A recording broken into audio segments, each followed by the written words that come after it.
Great. Welcome, everyone. Great to have you with us. My name is Matt Stevens. I'm the CEO, founder here at Impulse. Impulse, for those of you who don't know, is an employee engagement platform. We are all things expert when it comes to engagement, and we'll get into that as we go. I'm really delighted to have with me today Daniel Fisher, who's the Group Head of Human Resources, Communications and Culture. Daniel, welcome. Thank you, Matt. It's great to be here and looking forward to the discussion. Excellent. I recognize some of the names on the webinar, so great to have you back with us, and a lot of new names as well. Fantastic you've joined us. Just to say, my style is very relaxed, so I don't do too formal. Think more Sun than necessarily Financial Times, forgive me. I'm not saying I was Sun reader, but it's a much more sort of relaxed. And what we're really trying to do is get some great insights, some great nuggets, and have a really great conversation about all things engagement. And delighted that Daniel's made time to be with us today. And I guess, Daniel, would love to just tell me, I love your title because you've got some really great parts in there. So just tell us a little bit about yourself, your background, how you got here into this role now. Sure, Matt. So, Daniel, as you said, Daniel Fisher, I'm the Group Head of HR, Communications and Culture, and culture being an important component of that title. I'm sure we'll talk about that over the course of this conversation. And I'm been at Hamilton, as I said, for over 5 years now. Prior to Hamilton, I worked for another insurance company called Munich Re, and I was there for 13 years. And I worked in London, but also spent time working in the US and in Germany. Prior to Munich Re, I worked for KPMG Consulting as a consultant, and that was my introduction into the insurance industry, because many of the projects I worked on were with insurance clients. And many years ago, I started my career at NatWest on their graduate management training program. Fantastic. Excellent. Not that many years ago, surely, but we'll move on. We'll move on. So Daniel, great to have you with us. And as we say, this title says, and for those of you listening, just a couple of things. One is, please do ask questions as we go, either on chat and Q&A.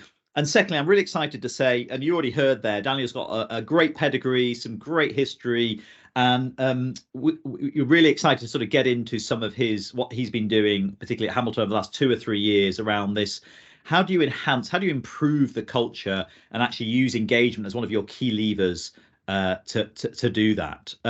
So let's just get on a little bit and let's talk about actually Hamilton, because whilst I know it and think it's a fantastic company, some of those who are joined us might not know it. So obviously we know it's about insurance, but why don't you just share us a bit about Hamilton? First thing to say is Hamilton, we're only 10 years old as a company, but I'd like to think we've achieved a lot during that time frame. So those of you, if you can see the slide, you'll see we were formed in 2013 in Bermuda. And then 2 years later, we acquired a company in London and entered into the London insurance market through that acquisition. We then 4 years later made another acquisition of a London-based company, but that also gave us a platform in Dublin and some operations in the US. We then a couple of years ago launched a new company in the US, and that was grown organically from the bottom. So we kind of created this whole new entity in the US called Hamilton Select. And then culminating back end of last year, we were a private company, and we went through an IPO at the back end of last year, went public on the New York Stock Exchange. And that's one of the reasons I know, Matt, you were trying to get me to speak most of it in 2023, and I kept putting off. And that was the main reason, the IPO. So that was a big change for us as an organization, a big achievement, and now we look forward to 24 and beyond. Yeah, congratulations. And how did you find the IPO? Just tell us about that for briefly, because I think you were over, weren't you, at the New York Stock Exchange? I was over, but I mean, the IPO as a process, it was a very intense process, but at the end, a very rewarding one. So I've gone through that. But the culmination was being in New York at the New York Stock Exchange for the traditional bell ringing. We were part of that, and being on the platform, which it was bringing everything, all the work, all the hard work over the number of years we've been working as an organisation, building the company, and then culminating in that bell ring. So great excitement and being on that platform. I didn't ring the bell, but I was there. Fantastic. So hopefully that's helped all of you who are listening to understand a little bit more about Hamilton and the insurance. I know you'll notice there that there's a little Impulse logo that was put in about 2019, which is when we started partnering. And just tell everyone. So Daniel, we sort of met and we decided what you were looking basically for a new engagement partner. Can't believe actually it's been 4 years. That's incredible. And we started sort of working together at that point. So let's just understand a little bit more about Hamilton in terms of strategy and a little bit more about the makeup of the company. So PJ, if you can just move on the slide again. And I just want to check, Daniel, because you're not seeing this, but could someone just let me know in chat? You see that it says who we are and our strategy. Someone just say, yeah, give me a thumbs up. Then we know everyone's seeing the slides moving. Yeah, great. Hundreds of thumbs are going up. Thank you, everyone. It's a good job I've memorized the slides otherwise. Thanks, everyone, for letting us know. Right, Daniel, so from your memory, we have here strategy, business. And the reason I put this up is I just think it's helpful people understand what are you trying to do. Tell us a little bit about your company, if that's okay. So Hamilton, and I should say, everyone says who are Hamilton, and people's immediate reaction is that the West End hit musical? We always have to correct them. No, we're an insurance company, but we can be as exciting at times. But we're a specialty insurance and reinsurance company. But essentially we're a B2B, so we don't sell direct to consumers. Yeah. Home insurance, car insurance. As I mentioned, we're based in London, Dublin, Bermuda, and across the US. So that's the core element of our business. And then I was really interested in the sort of people snapshot, because actually I did a little bit of research, Daniel, and just for everyone listening to probably when you think of insurance, you do think of a certain type. No disrespect, Daniel. But actually I did find out in terms of some of the stats, how well you're doing. So I found here that typically it's 35% females overall. That was in 2021 in the insurance industry. And you're here as 45% female. So that's quite significantly increase from the average. That was UK US. And then I also found out 18% typically at the senior levels are female, and I think you have down here 40% of divisional heads are female, so that's double the average. And then in terms of minority ethnic backgrounds in the UK in the insurance is typically about early 20s, about 22%.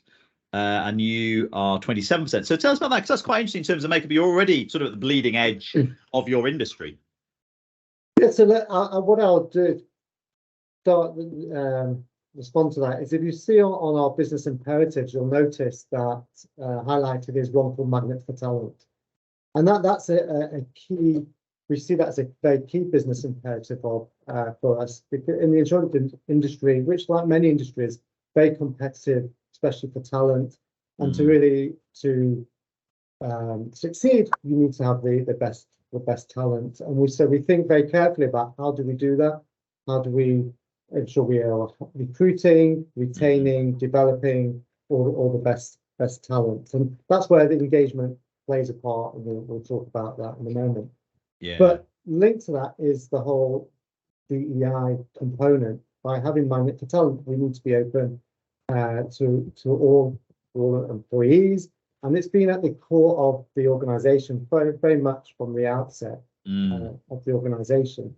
And it's not just about the focus on bringing a diverse population in, but making sure that everyone feels included, that they can be themselves. You can see the data there on the percentage that people say that they can be themselves at work, and we feel that generates this positive culture where everyone feels included and that he wants to join, and you create that momentum in terms of bringing in a diverse population. I'm sure we may talk about it a bit later around how we actually go about it. Definitely. No, we'll get into that. Yeah, and I love that Magnet for Talent. I don't know what other people think, but I just thought it was such a great business imperative, and not one you necessarily see written in that kind of way. So it's quite clear, and I thought it was refreshing and fresh in the way you put that. So let's get into some of the story, and let's go sort of to the beginning. So it's 2019.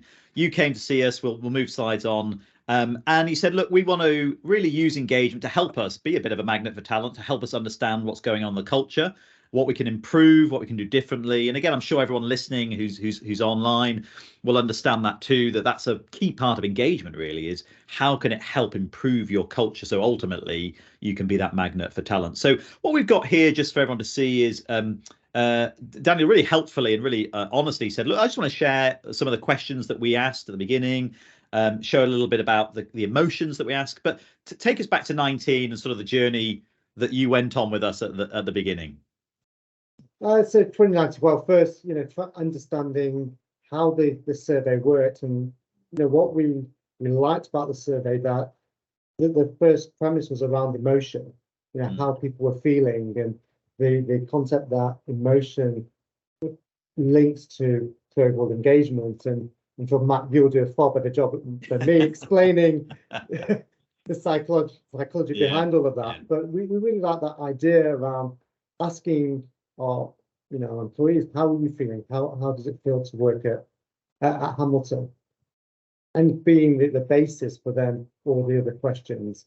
The other part of that journey was thinking about, I know, Impulse, you have lots of a whole catalogue of questions. Yes, exactly.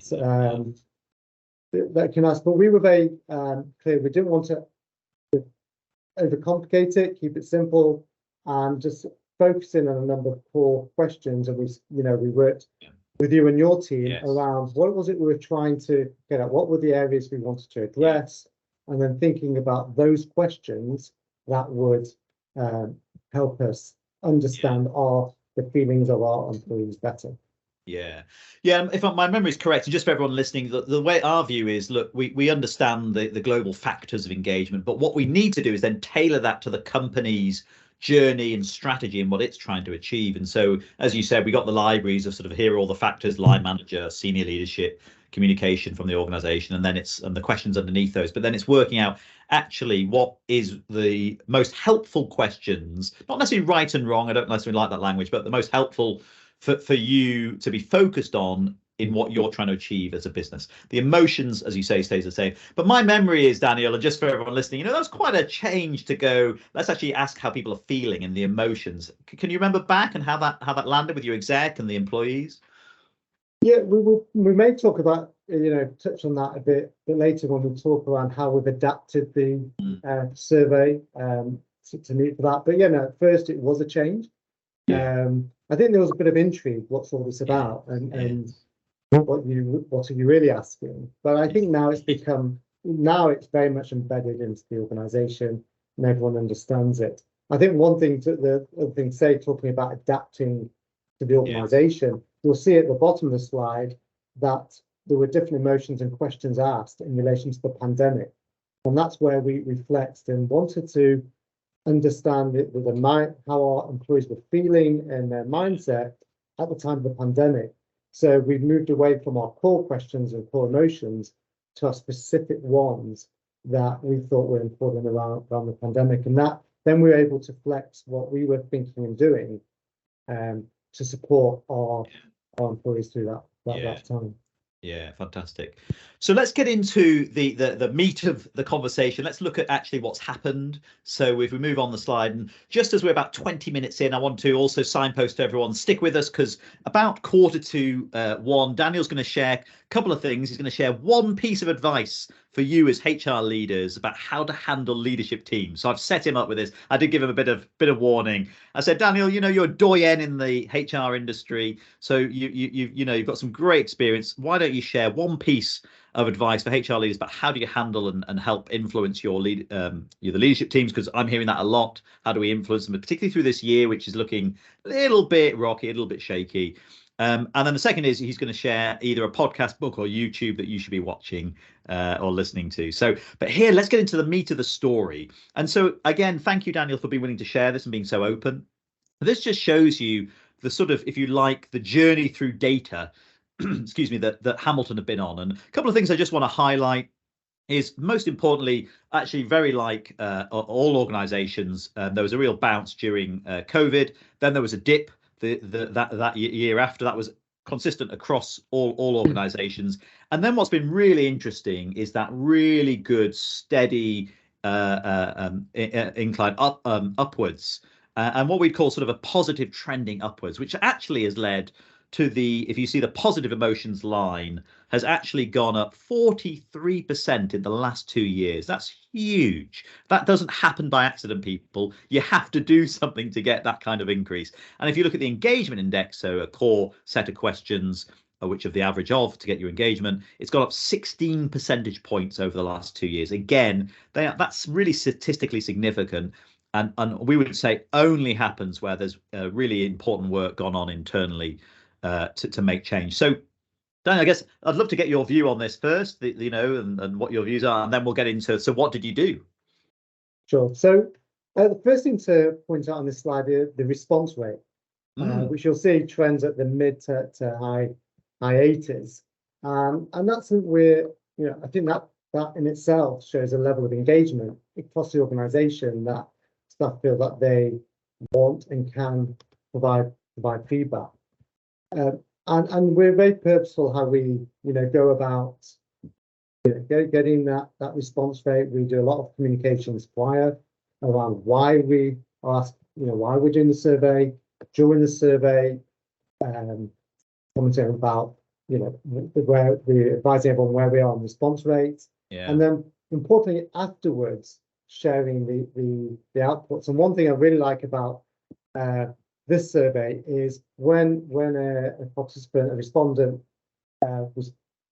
completes the survey, they see the aggregated responses. So we as an organisation can't hide behind the responses and stuff. They sit themselves. So we are, as soon as the survey closes, I send out an email thanking everyone, highlighting some of the main points that we see from the survey, and then we very quickly have to go into, okay, but what's it telling us, and then doing some further communications. So that kind of all helps the engagement of the survey and getting buy-in and trust that we are listening to everyone. Then in terms of the trends you were describing there, I mean, it also links to, you recall the first slide we looked at, which showed our evolution as a company. And kind of it also kind of mirrors some of the engagement. So where we had where it went up and then where it goes up and then dips, you recall that we made quite a big acquisition there where we more than doubled the size of employees. There was lots of excitement around that, and same time as COVID, it kind of went up, lots of communication. When we started whilst we're going through the integration of processes, systems, structures, you see a decline, and so that kind of, and you'll see in later slides, that kind of translated in some of the responses we were getting. So then we kind of sat back and said, why are we seeing this decline, and then have started working on specific items to and feedback to address some of those. To address that feedback. Yeah, I think the other thing you did really, and I think you were I think you were like once every 2 years or once a year, and you moved to twice a year. Yeah. So at first, we did this survey, and I know that the thinking is to do it at least twice, maybe more often. And we right now we have a very nice sequence of every 6 months, and it kind of works well. But at first, it was more ad hoc. We did the survey. What do we really think about it? What's it telling us? Or should we do another survey? But that was like 9-10 months later. So it was kind of ad hoc. But now I think we've worked into a nice, as you can see, sequence of every 6 months. Yeah, definitely. Look, we would always say, you need to be doing it more than once a year. That's really where we want to take people. And you're somewhere between 2 and 4 times a year, depending on the number of questions you're asking. But what you're really looking for is that trend data. That's the absolute key for everyone listening, to kind of go, look, which way are we trending? You don't want to wait a year because that's too long to know. Are we going to come out better or worse? You want to have a sort of sense of where you're going. So let's move on aside, because there's also a really interesting thing you've been willing to share. So again, thank you, which is, obviously when people are answering that emotions question, it gives you these three fascinating populations. One is about people who've chosen all positive emotions, so they're in the green. There we call positive population, which is quite obvious. But the one that maybe some people aren't used to is we talk about a conflicted population. That's people who've chosen one negative emotion and one positive emotion. And then, of course, you've got your negative population. And this conflict is really interesting because they're not neutral. They are really conflicted. And they're often saying, look, there's something that's really irritating me in the organization. And the great news is you get the themes as well, so you understand what it is. And there's also something that's really positive that's making me want to sort of stay and continue working here. But Daniel, why don't you talk to us about this and what you sort of saw of this? Sure, absolutely. And this is one of my favorite outputs of the slide. This, sorry, the survey in terms of the data that you get. And one, where in the survey, of those who are not familiar, when we ask everyone how I'm feeling, the next question is, why do you feel that way? And that's the only actual written feedback that you get. Everything else is then specific data points. Yeah. And when we then break that down in why people are feeling the way they are, and there's some great AI technology that breaks it down a bit on the back end, what we find is there is a consistent theme throughout all these three groups: the positive, the conflicted, and the negative population, linked to either manager, the team, the work. It's a constant theme. So then we can then break that down and look at, okay, where might that be happening? So where are these? Is there a group of conflicted in a certain area? Then why is that happening? Is there a group of negative? So we have that opportunity of breaking this down and looking in specific points.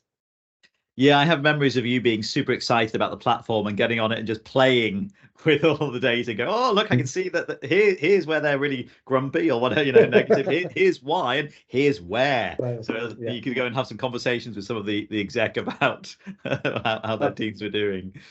Yeah, very good. So look, I think we've talked before, and so you can see again, by the way, just before we move on from this slide, what you see is the negative population reducing. The conflicted again squeezing down and becoming less than the positive overall. So what this is speaking to is a shifting culture, creating more positivity, more engagement. So let's get into, so how did you do this? How do you go up 43% in positive emotions over 2 years? How do you get your engagement? How do you start to affect the culture through that? People saying they love that. So let's get into that. If we move on a slide, because really I know you've shared there was 3 areas you've really gone after that, again, I'm hope will be really beneficial for those listening both right now and later, which is workload, strategy, and DE&I. So let's start at the top. Let's start with workload. Why don't you share a little bit about this? So first on workload. So yes, so as you mentioned, there were 3 core themes that I think really help to drive that positive data coming through. And the first was on workload. And as if you look at this slide, the first number there that points out is the 30% who were saying that their workload was not only feel stretched, but also was unmanageable. So clearly, if people feeling that their workload, they just cannot cope with their work, they're naturally going to lead to a more negative emotion and more negative engagement. And that ties into what I was saying earlier. This was around the time of post-acquisition when we were doing lots of integration work, lots going on in the organization. So, we took that data, we clearly said this was not sustainable. We did not succeed in what we were trying to achieve. And so we looked at things that we could do to alleviate some of that pressure. So we looked at certain projects and said, could we extend out project timelines so people didn't feel the pressure of delivery by a certain point? We also looked at certain teams that were extremely stretched, and it was through teams, and we were able to then apply some additional resources or brought some people in from different parts of the business to help them through that moment. So as you can see, then doing the survey again, not long after, we already saw a downward trend. And we're still trending at the stretch and manageable around the 9-10%, not ideal. But when we look at that, we, clearly, as I've shown in our journey, there's been a lot going on in our journey, and it touches employees at different times. And that's the main point, that we look for the trend. Is there a trend of a certain team or division that are particularly feeling that pressure? or is it more cyclical? So, and that's the thing that we're looking at, and where we see it's a constant theme we look to then address and with that particular. Daniel, you're being very humble here. I hope everyone watching understands this is phenomenal, honestly. And I use you regularly with clients to go, because I can tell you right now, workload is still one of the #1 issues going on across the world, right? For whether you're talking Asia, America, Europe, Africa, everything in between, this is a massive issue, is workload coming out. And we know also it seriously impacts culture. So let me just, really get across to everyone, to see it go down from 30% to 9%, a 70% decrease in terms of people saying they've gone from stretched and unmanageable, that decreasing 70%. That is really significant. And I hope you also picked up, you put it across very nicely, but they are huge things you did. And because I get asked all the time by HR directors, how do we deal with this workload? And I said, look, I've got a client, and I'm going to tell you, it takes hard work, and it takes you to do things like project timelines being extended. And they look at me like, you're mad. I'm like, well, how else do you think you're going to do it? Let's just keep on doing what we're doing, and hopefully everyone will feel like they can now manage it. No, you actually have to change things. So I'm getting excited about this because I really want people to know this is huge. This is a really significant thing to be able to do. And also, my argument is, my personal view is that actually being stretched but manageable is generally how people like their work. And I think of it like the elastic band. If you think of it like that, if you pick up an elastic band, it's a bit floppy, and there's nothing to it. It's a bit like Blur. Can I be bothered going to work today? There's not much going on. If you stretch it too far, you get stretched and unmanageable, and people snap, and that's where all the problems begin. But actually, if there's a bit of tension in it, where this is it's a bit challenging, but actually it's manageable. That's generally what I found over my career and work with lots of companies where people tend to like to be. And any thoughts on that? But yeah, just to say this is a huge, significant win for you. So Matt, thank you for that positive feedback. I appreciate it. Just saying, people may be saying, well, it may be easy to add more resources or pushing out project timelines, but we took the view, if you don't address it, what happens? Either the project will not deliver because people either they leave or kind of have to go for some other reason. And we took the view it was more important that we wanted to deliver on these projects. We wanted to deliver what we're doing, and we have. We've shown that we have, as an organisation, continued to deliver, but we had to manage it carefully. Yeah. So I just think hopefully everyone's, there's some great gems there, some great lessons there around that. How do you deal with workload? Well, #1, and I would really encourage everyone to do this, you have to start tracking it. And this is a great question. Do steal with pride this question, because it is a really useful one to start tracking what's going on. If the workload is an issue in your workplace. The second is, I think, it will come down to your ability to influence the leaders to say it is going to come to project timelines going out, additional resources being done. And also, I hope you didn't miss everyone what Daniel said around actually really identifying the teams where this was specifically going on in, because obviously the platform will enable you to do that, so that you can actually target your sort of firepower and your support and resources, as opposed to just sort of I'd call pray and spray. Hope this works across the organization. I know you were actually quite clever about where you're putting some of this resource, which obviously had an impact. So I think it's fair to say workload's been really significantly improved. That's impacted the culture, and it was actually through engagement that you helped drive that. So let's move on to the next one, if that's okay. We're already well over halfway through. So hopefully you're finding this useful, everyone. Hopefully you're getting something from this. Please, as I say, do ask questions. Let us know. And don't forget, Daniel's going to be giving us his view on how you influence leaders to do things like put extra resource into projects and to actually extend those timelines. But let's get on to strategy, because I know you found that was really key. You were really focused on how do we improve strategy. So the next core theme was around overall communication, and linked that is the strategic element of that. So we did work, and it's a common theme, communication, that employees say that they don't know what's going on in the organization. So you'll see on the left-hand side, the question about how people felt they were being informed, and that negative, that feedback was saying that we don't know what's going on, we don't know what's happening. So we spent time thinking about how can we enhance our communications. Then produce more, think about the town halls, communications going out to employees. But linked to that is also around the strategy, understanding our strategy, knowing what we're doing and why we're doing it. And you can see the feedback was initially people saying, well, I don't even know what the strategy is or what we're trying to achieve. And what we did, we put what we call it's called strategy on a page, and that describes what the strategy is, how we're going to achieve our strategy, and where everyone sits within that strategy component. And it's all on one page, and we post it on our intranet. It's also when we have all employee communications, town halls, we reference it, we refer to it, and highlight different areas about it, so it kind of brings everyone to understanding about that strategy. And then going back in terms of the overall communications, we then link it back by whenever we are sending a communication out, be it around, so now we've just been dropped from months management process, or around learning development programs, we often link back not just strategy but also the survey. This is what we heard in the survey, and this is what we've been doing about it, or this is an output from the survey. So we're always making the connection that we're listening, we're hearing what you're saying, and this is what we're doing about it.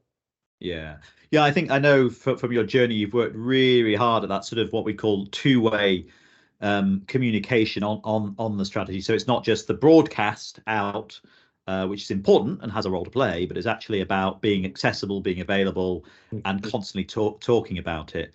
I think the other thing just to say is, there's no doubt that clarity motivates.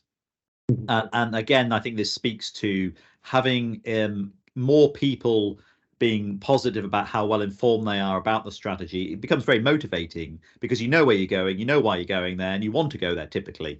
And again, I would say that sort of 10% is very normal, that you typically have the sort of slightly entrenched 10% in most organizations who can be a little bit cynical and negative towards it, and that just seems to be how it is. But again, what I'm interested for everyone is just, when you think about changing culture, actually for you decided to pull the lever of strategy and go, look, let's really get everyone behind what we're trying to achieve as an organization, aligned to what's really important to us and where we're heading. And that's obviously had a huge impact. Yeah, and it's business, it can be complicated. It is a complex industry, but what we try and do is bring it down into kind of trying to, and you'll hear this theme throughout, keeping it simple, so everyone understands what it is where we're going, what it is we're trying to achieve, and where their role. So there's going back to this sense of purpose that we're about, how you're contributing to that. Yeah, fantastic. So thanks everyone staying with us. It's great to see we've kept everyone with us all the way through thus far. And for those of you who'll watch later, I'm glad you're watching later. And just to say, we had over 100 people sign up. We typically get about 90% of people click on the video link after it's been sent out. Of those who don't watch it, come on live, which is really fantastic. And I guess I just want to remind everyone at the top of the conversation, we talked about Hamilton. We talked about some of the makeup of the people. And the reason I'm saying that is, and we noticed that actually for the insurance company, when it came to gender and ethnicity, it was further ahead than some of the sort of industry standards. The reason I raised that is because actually the next slide we're going to move to is about DE&I and about what we can do and what you've done over the last 3-4 years to really put that front and center of your culture too. And we start with just sort of the segmentation piece of this is about, for those who don't understand, this is sort of segmentation questions you ask in a survey. So it started with location and tenure, and then it extended out quite significantly. That's just a sort of start point to get this conversation going. So Daniel, why don't you tell us about what you've been doing over the last few years when it comes to DE&I? So first let me start with this segmentation, because probably please. Everyone's looking at that thinking, yeah, that's a strange one to say. This was one of your themes of how you kind of enhance engagement and linking to DEI. How's that happen? So you'll see when we first started, and you talked about our journey from the survey perspective, we kept the segmentation very broad, just location in terms of what country do you operate in, and from a tenure two categories, 0 to 2 and 2 plus. The reason being, you talked about, how, getting buy-in, how did it feel? We wanted the organization to feel comfortable in what we're asking, making sure that it was anonymous, but also that we were listening. So we kept it very broad, not trying to achieve everything from day one and get that initial feedback. As we, I think, built trust and comfort into what we were doing from a survey perspective, we then felt comfortable we could then move to more specific segmentation. So on location, for instance, in the US, we have a few offices plus remote employees. So we asked specifically which office or remote. We broke out tenure more from 0 to 2, 2 to 4, 4 to 6, etc. And see if what that was driving. But as you can see, we also asked about specific functions, because it was also a push and pull, because as well as us wanting to bring trust in the survey, that anonymity, but in terms of the business were asking us, oh, well, which area is this? What's, how's my team doing? They're asking us. And then specifically, we then broaden it out on the DEI element around gender, around ethnicity, to see if there were specific feedback coming from those different populations, and therefore, is there concerns in one group we may need to look and address. So by doing the segmentation, we're able to look specifically. It's still anonymous. You still need more than 7 responses to look at the data, but it gave us that finer detail that we could then drill down and look at specific issues. Yeah, and I think it's fair to say, Daniel, you're not saying you're the absolute bleeding edge of this, but within the insurance industry, actually, you've really you are quite significantly far ahead. So within your context, you're already sort of pushing other companies, and you're helping bring the averages up when it comes to some of these DE&I challenges and issues that need to be resolved. And I think something that I hope you've all picked up, it's sort of implicit, but let me call it out explicitly. One of the things I really respect about Daniel and what he's done at Hamilton over these years is to really just focus in on 1 or 2 things each year and go, let's go after this. Let's really work at this. Let's really do something about this. And then let's trust that over time, that's going to really change the culture. And I say that, Daniel, because, sometimes when I'm sat with CPOs and HRDs and all the different titles, I can see them going, I've got so many things I've got to solve. And my leadership team is saying, I've got to solve them all now. Does anyone feel like that who's listening? And it's like, actually, the best way to do that, although it seems counterintuitive, is to go, great, well, let's just take one and let's get that one done. And let's prove we can make change. You anything to share on that? Any thoughts? Absolutely. And I think, I'll touch on this on the next slide. That we'll move on. There's a number of bullet points on this slide, but I think some of the core themes I want to point out. And the first one is exactly that: keeping it simple. Don't try and you saw earlier the number of questions we ask. We don't ask a whole loads of questions that then you're in a darkened room for 6 months trying to analyze and reanalyze. We ask a small number of questions. It still gives us excellent data feedback that we can act on, and then we break it out and say, what are the 1 or 2 things we want to work on this time? What's the 1 or 2 things next time? And by doing, as you mentioned earlier, the frequency, by doing it every 6 months, you get into that rhythm of just looking at 1 or 2 things, and that generates a lot of positive momentum. Yeah, definitely. And just staying with the key learnings here, you talk about building that trust with the audience before introducing new features, which is some of what came out through the DE&I. I love your communicate. Tell us about that. So, while I was touching on it on the earlier slide about the important communication, I go back to the response rates. It's important for us to get positive responses. Mid to high 80s is a great response, but it's communicating not just the survey, but after the survey. So you've got the outputs for the survey. What are you doing about it? There's what's the learning, and bringing everyone along on that journey, so they know that we are listening to the feedback and we're doing something about it. And then the next time you do a survey, people will be willing to share their feedback again and again, so we continue to get that continuous feedback that we can act on. Yeah, yeah. Couple of other things I think really important. I love what you've done at Hamilton, and again, hopefully for those of you listening, you've been able to do it too, which is actually engagement is seen as a really important business metric around the exec table. It's gone from not saying you were, but sometimes it's seen as quite performative, and it's sort of, yes, we know we're going to do it, so let's do it, but actually it's not really transformative in how it's used. Whereas I know at Hamilton, it's something that your leaders take very, very seriously. Any comments on that? Sure. So, going back to our, I think on the earlier slides, our business imperatives, where we have magnet for talent, and within that, we actually do set ourselves goals about enhancing engagement, enhancing the emotional index. So I put that into that, so everyone, that's one of our a key business metric that we put in there. And I think, we've spent a lot of time working with the executive team, so they feel they buy into the overall survey, and a great output from that was, at the back end of last year when we were going through our IPO, we were due to do a survey round about the same time, and I went to the executive team and I said, look, should we be doing one? There's so much going on, so much work. Should we do a survey now? And the unanimous feedback from the team, the executive team, was no, we want to do it. We want to do one. We want to understand how our employees, how our people are feeling right now. So I think that just generated that general buy-in to what we're trying to achieve. Yeah, fantastic. Thanks everyone for listening. Stay with us, because in 5 minutes Daniel's going to be sharing this one key piece of information.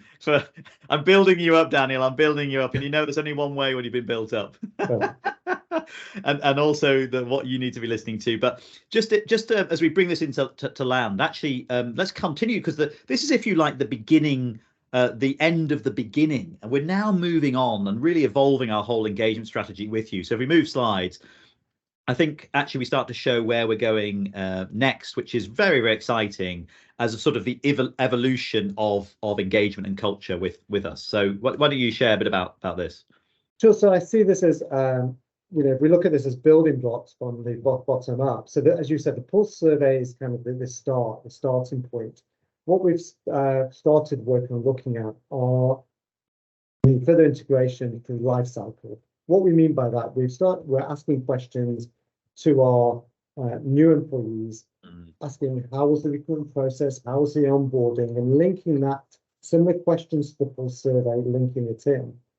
And at the same time, those who are leaving the organization, we've traditionally done exit interviews, but we're now using a survey, or the survey through Impulse, to ask questions: why are you leaving, what's the reasons, and again linking it on and seeing any connecting points to the Pulse survey data.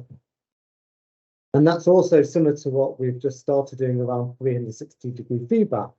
And you recall I mentioned earlier about the positive impact that managers can have on teams and the people through the survey. So that's again linking in the 360-degree into the survey data and seeing if there's any correlation.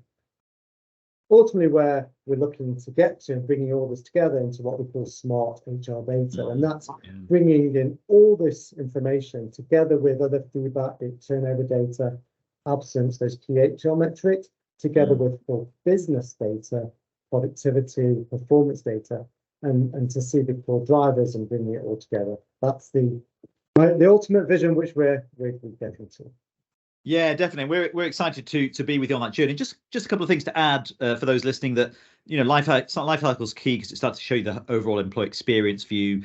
The 360s is really crucial, because whilst there is no magic bullet when it comes to engagement, and some of you will know I've said this a few times, the closest you get is actually very much around line managers and leaders. And so being able to measure what's going on with them, and then being able to correlate those to their engagement scores, so their 360 and their engagement scores, is really, really crucial. So just had a question in here, Daniel, and then I'm going to come to your advice, because we're almost bringing this into land. Thank you everyone for staying with us. So Daniel, you touched on follow-up actions driving engagement. Could you explain a little about how you empower line managers, team heads with the data, and what processes followed to drive accountability for your engagement goals at that local team level? Thanks, John. Yeah, no, great question. And what we do is we share, so we do, especially now that we have that further segmentation. So we go through different iterations of sharing the feedback. We do generic feedback to everyone, so everyone can understand and see the data and what the feedback is. But then we do break it down by division, by function, and share that with that divisional head, that functional head, who then will sit with their management team to look at the data to say what's this telling us and what's happening, and breaking it down, and that's facilitated. HR do play a part in that. So I know there's different theories where you just give it to the managers to go with. We very much see the HR team working alongside the business, sharing the data, talking with the business leaders, and then coming up, and if there's particular concerns in a different area, taking actions. How are you going to work HR working together with a business? How are you going to address this concern? It may be coming up with a specific solution, or going back out and asking questions. This feedback came back. How did we? What message are you telling us, kind of speak? The question, but in terms of making sure they're all engaged, I think it starts going back that this buy-in at the executive level. Everyone sees how important it is. So if we do see some not so positive trends, there is a feeling we need to take action on this, and that is then comes down to the organisation. Yeah, I think it's also just worth mentioning that what I like about what you've done, and hopefully we've helped facilitate this, is that it's allowing the HR people team to actually focus on the more strategic value add activities around supporting teams with change, as opposed to what typically happens is you're doing the administration of the results and what that means. So quite interesting. Just one other point, and then I'm going to, in fact, we can take down the slides now. We're done on those. Thank you for that, PJ. Just 2 minutes left. Stay with us, because as I say, Daniel's going to share some thoughts. But just final thing, I think someone's wrote in here, as an attendee said, meaningful organizational cultural change takes time. How do you keep employees engaged and committed to take part in the survey while the fruits of the change initiatives developed and implemented as a result of the survey may take 2 or 3 more surveys to be fully appreciated? We're struggling with this. Employees sharing nothing has really changed since the last survey type stuff. Why would we negotiate next time? So a great question, by the way. Thank you for that. Any thoughts? I think I mentioned, one of the things I mentioned earlier, when we are sharing other communications, we usually make a reference point to the survey. So an example, going through a performance management process, we will reference the question around management interaction. X percentage of you gave this feedback. This is an important part of that process. Therefore, we should be doing this. Or when we're sharing information about some training program, we say certain percentage of you shared about learning well. This is a great part to do with it. So always trying to reference back. So I think that does give an impression that we're using the data to influence some of the things we're doing as we go along. And I think it also goes back to the feedback. So, we said communicate. So one of the things is we communicate, very quickly, the output, this is what we're learning, and then each division will feedback their divisional results, functions will feedback theirs, and speak to them and say, okay, this is what we've heard this time. This is what we think we need to do. So I think it's that continuous communication after each survey. I'm going to add one other thing as well, if that's all right. I think I've seen with Hamilton what I call the flywheel, from Stephen Covey, the flywheel effect, which is, and hopefully for the person who asked the question, that's helpful. It's like once you get one that people can really see has made a difference, and I think workload was one of your sort of early ones. There's no doubt that then it gives them confidence, and so it's like you create that great flywheel effect, so people then trust you. And unfortunately, what typically happens in organizations is they never quite grasp one thing and solve it. And they sort of solve it a tiny bit, but not quite. And so then there's this constant sort of, well, niggly naggly. Well, are they really dealing with this? Whereas I think you right, let's nail workload. And that's given them confidence. You'll do it with other things which you've then gone on to do. So. And just finally, the other thing we are now looking at, I shared earlier all the questions we asked, or 11 of them. We now start to talking about, do we need to change that up, change some other questions, other things we need to explore. So thinking about, okay, what are the concerns that we think are happening today, and then adapting those. So adapting, be flexible with the questions as well. And that's showing a constant change. So Daniel, I've built this up, and everyone stayed with us. So Okay, I actually forgot about this, Matt. Something for the past hour I've been thinking, what is my answer to that? So forgive me for being naughty, but thank you everyone for staying with us. The final two questions. So let's start with so what is the podcast, book, YouTube, whether it's personal, business? What are you listening to, watching, whatever? So let me talk podcasts. I do listen to podcasts. I have a 20-minute walk on my commute from the station to the office and back. So I do like to listen to podcasts. The one probably the one most relevant for this audience that I do enjoy listening to is called High Performance. That's with yes. Jake Humphrey and Professor Damien Hughes, where they interview a lot of people from sports, but also people from politics, from show business. I noticed one the other week with Will I Am, so I'm just listening to that one. Excellent. And then they do explore what does high performance mean to that person, how did they get to high performance, and there's usually something I take away either from a personal perspective or organization that I think about how could I adapt that. So, it's fun to listen to, but there's always some message that I can take away. Fantastic. Good answer. Hopefully, if you haven't listened to any of the high performance, I can highly recommend. I got into them, I think, in lockdown. I haven't listened to them recently, but I did enjoy the ones I listened to. So great shout on that. And then give everyone listening this piece of advice for how do you, as HR leaders, people leaders, influence, handle leadership teams when it comes to all things culture engagement? So I was thinking, because a key part as an HR leader, a key requirement is around stakeholder management, influencing, putting things on the table.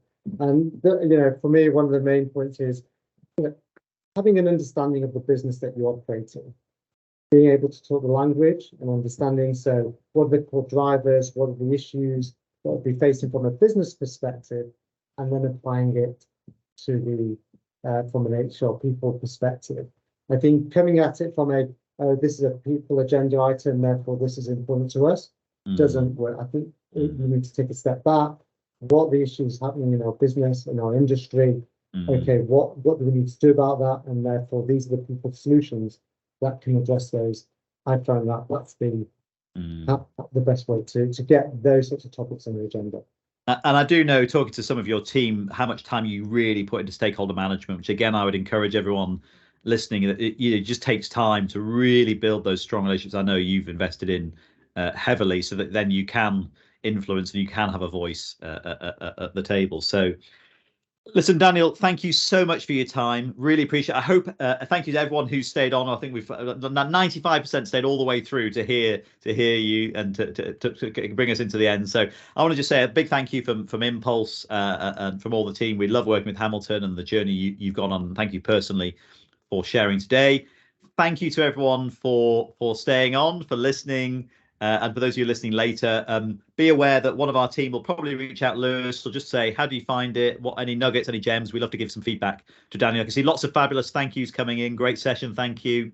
So good to see people have found it useful and enjoyable. Superb session. Thank you so much. So thanks, everyone. I wish you all the best. We're giving you 3 minutes back so you can get to your next meeting on time or go and grab some lunch. So thanks, everyone. We'll leave it there and we'll look forward to seeing you later on. Thanks, Daniel. Thank you.